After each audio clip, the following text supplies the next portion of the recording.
आगम ग्रंथों में एक गाथा आती है। आचार्य कुंद कुंद भगवान कहते हैं, एको में सत्सदो अप्पा नाण दंसन लक्षणों शेषा में बाहिरा भावा सब्बे संजोग लक्षणा। गाथा है, कुंद कुंद भगवान ने कही है। एको में सत्सदो अप्पा नाण दंसन लक्षणों। आत्मा कैसी है? एको में मेरी जो आत्मा है वह सत्सदो अप्पा शाश्वत है। आत्मा कभी मिटती नहीं। कुंद कुंद भगवान की यह जो अद्वितीय घोषणा है, इस शब्द पर गौर करिएगा। मैं पूर्व जन्म में भी था, मेरा पुनर्जन्म होगा। ये बात जिसके दिमाग में रहती है उसका जीवन कुछ और रहता है। अगर ये बात आपके दिमाग में हो तो कि मैं पूर्व जन्म में भी था और मेरा पुनर्जन्म भी होगा, अगर ये बात आपके दिमाग में गहराई तक बैठी है तो आपका इस धरती पर रहने का विजन कुछ और होगा। दुनिया जिन लोगों ने बर्बाद करी है वे लोग पुनर्जन्म को नहीं मानते। जितने भी लोग संसार में आतंकवादी दिखेंगे, एक भी आतंकवादी पुनर्जन्म नहीं मानता। धर्म की कितनी गहराइयां होती हैं, आप इस गाथा से समझने की कोशिश करिएगा। आचार्य कह गए, एको में सत्सदो अप्पा नाण दंसन लक्षणों। मेरी आत्मा शाश्वत है, पर्याय मिट सकती है। जीव कभी मरण को प्राप्त नहीं होता। वो कल भी जीता था, आज भी जीता है, कल भी जीता रहेगा। 3 समय ऐसा रहता है जिसमें वह अपना देह परिवर्तन करके दूसरी देह में जाकर के जन्म ले लेता है और फिर उसका नया जीवन शुरू हो जाता है। ये हम मानते हैं, आप मानते हैं कि नहीं मानते हैं? पुनर्जन्म मानते हैं ना आप? बहुत अच्छा। जो लोग पुनर्जन्म मानते हैं, सृष्टि में सौंदर्य उन्हीं लोगों के द्वारा विकसित किया जाता है। इस सृष्टि अगर बची है उन लोगों के माध्यम से जो पुनर्जन्म की धारणा से अपने अंतर्मन को भावित करके जीते हैं।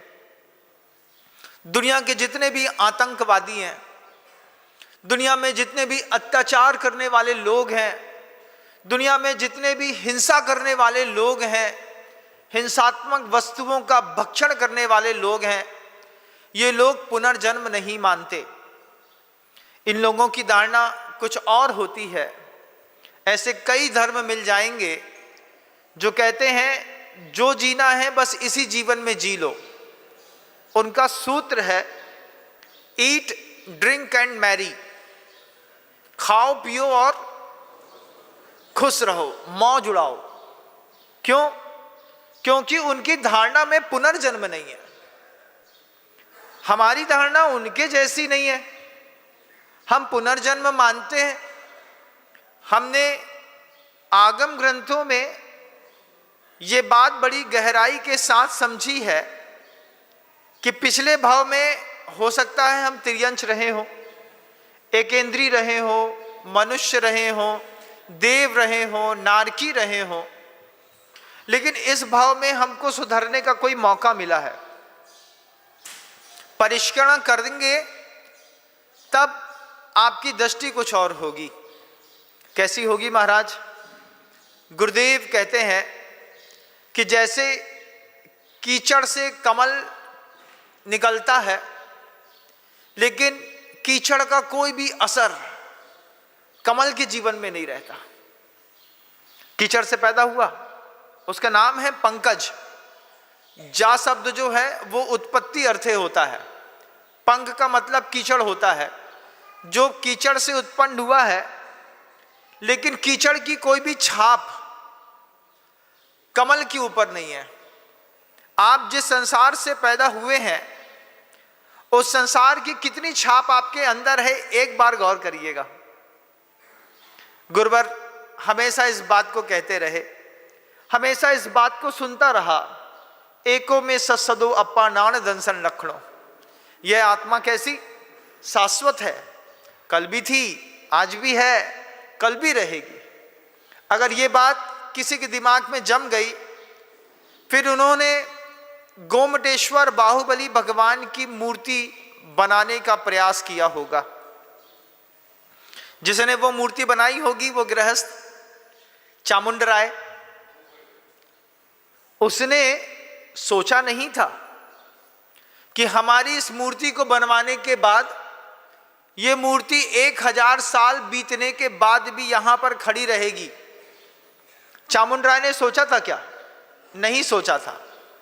चामुंडराय ने मूर्ति बनवाई, उसके मन के अंदर परलोक को लेकर के भक्ति थी, मां की भक्ति थी, भगवान की भक्ति थी। उस वक्त बाहुबली भगवान इस धरती पर थे, ऐसा पोदनपुर के साम्राज्य का उनको प्राप्त हुआ था और कालल देवी की भावना थी कि मुझे जीवित बाहुबली के दर्शन करने हैं। जब आचार्य नेमिचंद जी सिद्धांती देव ने वह बात कालल देवी से कही कि आपके सपने में जो भगवान आते हैं आप उनका जीवित में दर्शन नहीं कर पाएंगे, वो आपको मिल नहीं सकते। फिर एक गुरु के उपदेश पर जब चामुंडराय ने सामने वाले चंद्रगिरी पर्वत से तीर छोड़ा तो एक आकृति का निर्माण हुआ। उस आकृति को आकार दिया शिल्पी ने।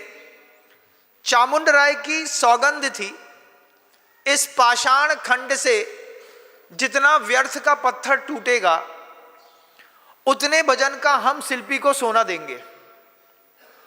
ये क्या है? ये है विशुद्धि स्थान। चामुंडराय की विशुद्धि उस जिनबिंब को लेकर के इतनी बढ़ी, उसको अपने संपत्ति पर विश्वास था, सबसे बड़ी बात परलोक पर विश्वास था। जय हिंद दोस्तों, अगर आपको मेरी वीडियो अच्छी लगती है तो प्लीज़ मेरे चैनल को लाइक, शेयर, सब्सक्राइब करिए और इसी तरह से अपना प्यार देते रहिए। धन्यवाद।